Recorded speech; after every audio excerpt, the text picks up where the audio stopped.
کہ ناپاک ذہن کرنے کے لیے، ناپاک سوچ کرنے کے لیے کوشش جس ذرائع سے ہو رہی ہے وہ ذرائع یا تو یوٹیوب ہے، سوشل میڈیا ہے، پرنٹ میڈیا ہے. اسی طریقے سے ان پلیٹ فارم کا استعمال کر کے انسان کی زندگی کو بے چینی اور بے قراری کی طرف گناہوں کی وجہ سے دھکیلنے کی کوشش کی جا رہی ہے. پوری دنیا میں ایک کوشش چل رہی ہے اور وہ کوشش یہ ہے کہ کوئی پاک رہنے نہ پائے. نہ کسی کی نگاہیں پاک ہوں، نہ کسی کی فکر پاک ہو، نہ کسی کا جسم پاک ہو، نہ کسی کا دل پاک ہو. پوری کوشش کی جا رہی ہے کہ کسی نہ کسی طریقے سے پوری دنیا کے انسانوں کو گناہوں کے دلدل میں ڈال کر کے ان کی زندگی کو ناپاک کر دیا جائے اور ان کے پاکیزہ وجود کو آلودہ کر دیا جائے. اور اس کے لیے صرف یہ نہیں کہ تھوڑی سی کوشش ہو رہی ہے اور کچھ افراد کوشش کر رہے ہیں، بلکہ اس کے لیے عالمی سطح پر پوری دنیا مل کر کے کوشش کر رہی ہے. اس لیے کہ سب شیطان کے چیلے بن کر کے کوشش کر رہے ہیں کہ جس طریقے سے شیطان کو جنت سے باہر نکال دیا گیا، اسی طریقے سے شیطان اور اس کے چیلے بھی یہی چاہتے ہیں کہ کوئی جنت میں جانے کا حقدار نہ رہ سکے. ظاہر سی بات ہے، لاشعوری طور پر ہماری قوم کی بہت ساری بہنیں یہ تصور کرتی ہیں کہ ہماری زندگی، ہمارا وجود ریسٹرکشن کا پابند نہیں رہنا چاہیے. ہم آزادی کے ساتھ اپنی زندگی کو گزاریں، جو جی میں آئے کریں، طبیعت جس طرف ہمیں مائل کرے اس طرف مائل ہو جائیں. اور ہم دیکھتے ہیں کہ ہماری وہ بہت ساری بچیاں جو 12 سال کی دہلیز پر قدم رکھتی ہیں اور جیسے ہی سن بلوغ کو پہنچتی ہیں تو ان کے جذبات مشتعل ہوتے ہیں، اور بہت ساری بچیاں اپنے وجود پر کنٹرول نہیں کر پاتی اور پھر ٹھوکروں پر ٹھوکر کھا کر کے اپنا مستقبل تاریک کر دیتی ہیں اور مختلف بیماریوں کی شکار ہو جاتی ہیں. ایسی سچویشن میں ہم اگر صرف یہ کہیں کہ وہ بچیاں جن کی عمر 12, 14, 15, 16 سال کی ہے ان کے لیے پریشانی کی بات ہے، تو صرف اتنا کہنا کافی نہیں ہوگا، بلکہ بہت ساری وہ خواتین جن کی زندگی بچوں کے ساتھ اور شوہر کے ساتھ گزرتی ہے، ان کا حال بھی بہت ساری خواتین کا اچھا نہیں ہے. ان کی زندگیوں کے اندر بھی بہت سارے تصورات و تخیلات گردش کرتے نظر آتے ہیں، اور کبھی کبھی بہت ساری شادی شدہ عورتوں کے قدم بھی پھسلتے نظر آتے ہیں. اور بہت ساری ایسی ہیں جن کی پاکیزگی کی قسم کھائی جا سکتی ہے اور جن کی زندگی اللہ اور اس کے رسول جل جلالہ صلی اللہ علیہ وسلم کی اطاعت میں اس طرح سے گزرتی ہوئی نظر آتی ہے کہ ان کی زندگی کو دیکھ کر کے رشک آتا ہے کہ آج کے دور کے اندر بھی اللہ تعالیٰ نے برائیوں کے سیلاب کے اندر اس طریقے سے خواتین کو اپنی آبرو کے تحفظ کا موقع فراہم کیا اور توفیق عطا فرمائی. لیکن میکسیمم کا اگر ہم جائزہ لیں تو دامن گرد آلود نظر آئے گا اور گناہوں کے دھبے دامن پر لگے ہوئے نظر آئیں گے. لیکن میرے کریم کی عظمت پر قربان جائیے، اس پالنہار حقیقی نے، اس معبود برحق نے قرآن مقدس کے اندر جہاں بے شمار مقامات پر یا ایھا الذین آمنوا فرمایا اور اس کے بعد احکام عطا فرمائے، استعینوا بالصبر والصلاۃ، اسی طریقے سے یا ایھا الذین آمنوا توبوا الی اللہ توبۃ نصوحا، یہ جو آیت فرمائی یہ قرآن مقدس کی سب سے آخری ایمان والوں سے خطاب کی آیت ہے. آخری خطاب ایمان والوں سے اللہ نے جو قرآن مقدس میں فرمایا ہے وہ اسی آیت کریمہ کے اندر ہے کہ یا ایھا الذین آمنوا توبوا الی اللہ توبۃ نصوحا، اے ایمان والو توبہ کرو اللہ کی بارگاہ میں اور سچی توبہ کرو. میں اس لیے آج توبہ کے موضوع کو لے کر آپ کے سامنے حاضر ہوا ہوں کہ آپ اگر اسلاف کی زندگی کا جائزہ لیں، ایسی خواتین کی زندگی کا جائزہ لیں جن کے بطن سے اللہ عز و جل نے نیک اور برگزیدہ بندے پیدا فرمائے، آپ جانتے ہیں اگر ان کے دل و دماغ میں کسی گناہ کا تصور بھی آ جاتا تو اس تصور کو وہ جھٹکتی نظر آتی، اور اگر لاشعوری طور پر کبھی کوئی دامن پر گناہوں کا دھبا لگ بھی جاتا تو اس گناہ کے کفارے کے اندر وہ عبادت کی کثرت بھی کرتی اور اتنی توبہ کرتی کہ ان کی آنکھوں سے نکلنے والے آنسوؤں پر اللہ عز و جل کی رحمت کو پیار آ جایا کرتا. تو میں یقین کے ساتھ کہتا ہوں کہ آج کے اس عظیم الشان اجتماع کے اندر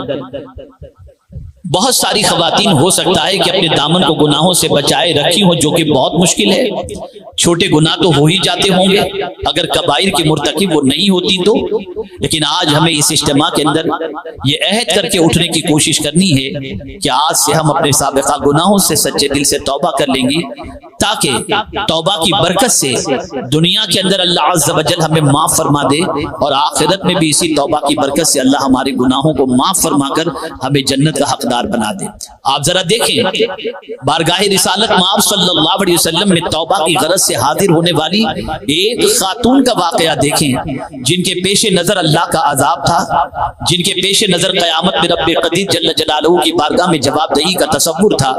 وہ جانتی تھی کہ میں نے اس دنیا میں اگر توبہ نہیں کی اور بغیر توبہ کیے، بغیر مجھ پر حد جاری کیے ہوئے اس دنیا سے میں اگر چلی گئی تو آخرت کے اندر مجھے جو عذاب ہوگا وہ عذاب برداشت کے لائق نہیں ہوگا۔ اور یہ بات یاد رکھیں، بڑے بڑے گناہوں کا عذاب تو اپنی جگہ مسلم ہے، اور آپ عذابات الہیہ کا اگر تذکرہ قرآن و احادیث کے اندر پڑھیں، جن برائیوں کے اندر آج کے دور کی بے شمار خواتین گرفتار ہیں، ان برائیوں کی سزا کو اگر آپ پڑھیں گی اور سنیں گی تو آپ تصور میں ڈوب جائیں گی، اور آپ اس بات پر سوچنے پر مجبور ہوں گی کہ ہم میں کا کون ہے جو اللہ کی سزا کو برداشت کرنے کی طاقت رکھتا ہو۔ آئیے میں اس ایک واقعے کو آپ کی سماعتوں کے حوالے کروں۔ ایک خاتون جن سے ایک لفظ سرزد ہو گئی، اور اس کے بعد وہ بارگاہ رسالت مآب صلی اللہ علیہ وسلم میں حاضر ہوتی ہیں اور عرض کرتی ہیں، یا رسول اللہ صلی اللہ تعالی علیہ وسلم طہرنی، مجھے پاک فرما دیجئے۔ آقا کریم صلی اللہ علیہ وسلم کے سامنے سے وہ حاضر ہوئی تھی، سرکار نے چہرہ پھیر لیا۔ وہ دائیں جانب سے آئے، حضور مجھے پاک کر دیں، سرکار نے چہرہ پھیر لیا۔ وہ بائیں جانب آئی، سرکار سے عرض کرتی مجھے پاک فرما دیجئے۔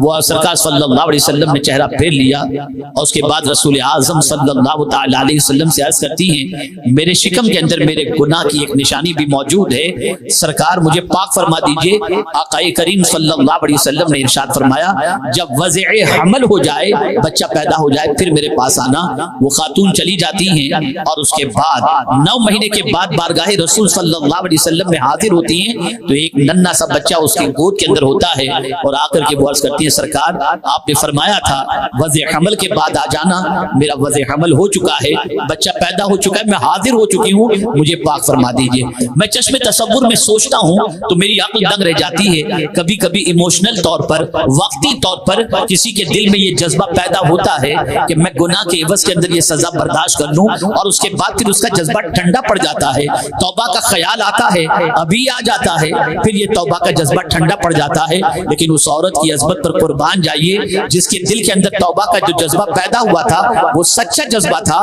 وہ سرد ہونے والا جذبہ نہ تھا۔ بچے کی ولادت کے بعد حضور کے پاس حاضر ہوتی ہیں اور عرض کرتی ہیں، مجھے پاک کر دیجئے۔ آقا کریم صلی اللہ علیہ وسلم نے فرمایا، جا چلی جا، بچے کو پہلے 2 سال دودھ پلا، اور بچے کو 2 سال دودھ پلانے کے بعد پھر حاضر ہونا۔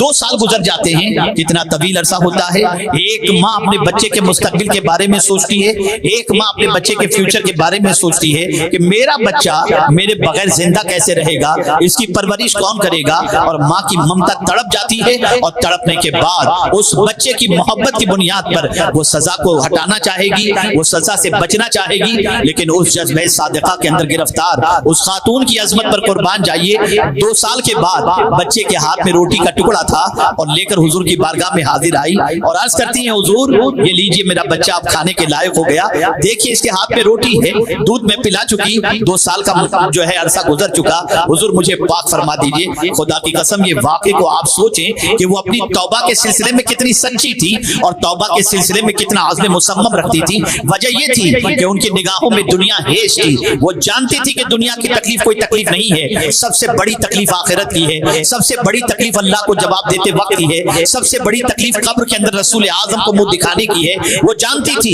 اگر میں دنیا کی سزا کاٹ لوں گی تو آخرت کی میری زندگی بڑی حسین ہو جائے گی، بڑی بہترین ہو جائے گی۔ اللہ اکبر۔ جب اس کے بعد اس بچے کے سامنے اس کی ماں نے کہا، حضور مجھے پاک کر دیجئے، میرا بیٹا اب روٹی کھانے کے لائق ہو گیا، تو آقا کریم صلی اللہ علیہ وسلم نے سنسار کرنے کا حکم دیا. جرم کے عوض کے اندر جرم ایسا تھا کہ اسے پتھروں سے مار کر ہلاک کر دیا جائے. جب سنسار ہو رہی تھی تو آپ جانتے ہیں ان کے جسم سے خون کا ایک قطرہ نکلا اور جا کر کے ایک صحابی کے چہرے پر پڑا. صحابی نے اپنی زبان سے کچھ نازیبا کلمات کہے تو قربان جائیے اس سچی توبہ کرنے والی خاتون کی عظمت پر. میرے آقا